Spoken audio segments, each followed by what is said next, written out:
Nous allons faire un petit point avec vous sur ce gros chantier qui est l'îlot Prévert.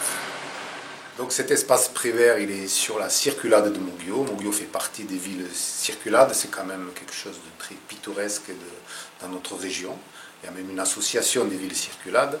C'est pour cette raison qu'on a toujours voulu que Prévert redevienne un espace public et non pas un espace privé.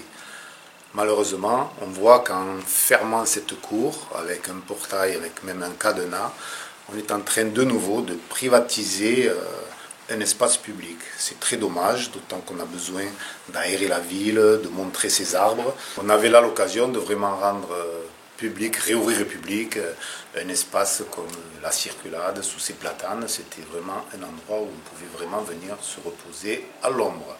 De plus, cet espace, on l'a privatisé partiellement pour leur aménagement. Leur aménagement, je vous le rappelle, c'est une société de droit privé, même si la commune a des actions dedans. Et on est en train de vendre une partie de Prévert, une partie qui donne sur cette cour, justement, pour leur aménagement. Là, on s'y est opposé et on s'y oppose toujours, puisqu'on a un recours juridique qui est en cours contre la vente de Prévert à leur aménagement. Bon, alors effectivement, ici, on devrait être au cœur de l'opération et on est effectivement aux extrémités. On s'aperçoit que cette opération n'a pas été du tout programmée sur la base de besoins très précis. C'est ainsi qu'on voit, on a encore en affichage un permis modificatif, le énième permis modificatif, qui montre bien que le maire, il ne sait pas très bien ce qu'il veut dans la programmation de cette opération. La commission chargée d'évaluer l'aspect architectural de ce dossier n'a pas vu que ces deux murs, les murs qui quelque part privatisent à la fois la vue que nous avons sur des magnifiques maisons, les plus belles de Moguio, et ces murs qui cachent aussi la vue des jolis platanes, bien agencés, font que cet espace qui devait être ouvert, naturellement, aujourd'hui pour moi ce sont des murs de la honte. Malheureusement, on peut aussi déplorer des erreurs aussi de programmation. Tout le monde a vu la jolie mosaïque qui est au sol. L'artiste qui a à grands frais réalisé cette œuvre, qui en soi est tout à fait respectable et appréciable, elle se trouve malheureusement devant les WC et sert aussi de parking.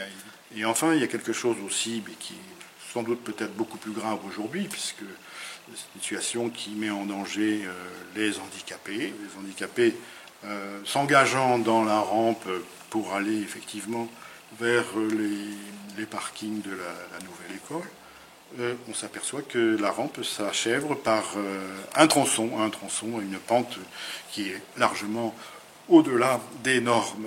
La personne en mobilité réduite va arriver en bas, en partie basse, arriver accélérée, ne pourra pas maîtriser sa vitesse et, de surcroît, va déboucher sur le boulevard d'en face, où tout le monde sait que la circulation à double sens est assez dense, pour ne pas dire sursaturée. Quand on revient sur cette rampe, le problème du trottoir qui a été le trottoir qui aurait laissé un espace sur ce boulevard, ce trottoir a été réduit comme une peau de chagrin par un mur. On ne sait pas comment il a été implanté, mais ce mur n'est même pas dans le prolongement de la façade. Allez savoir pourquoi. Aujourd'hui, si on veut réaménager cette intersection piétonne entre l'îlot Prévert et les quartiers d'en face, aujourd'hui, on s'aperçoit que c'est impossible. Donc aujourd'hui, ce chantier, on ne peut pas le terminer. On ne peut pas le terminer. Je ne vois pas quelles sont les solutions techniques qui permettront d'achever cette opération.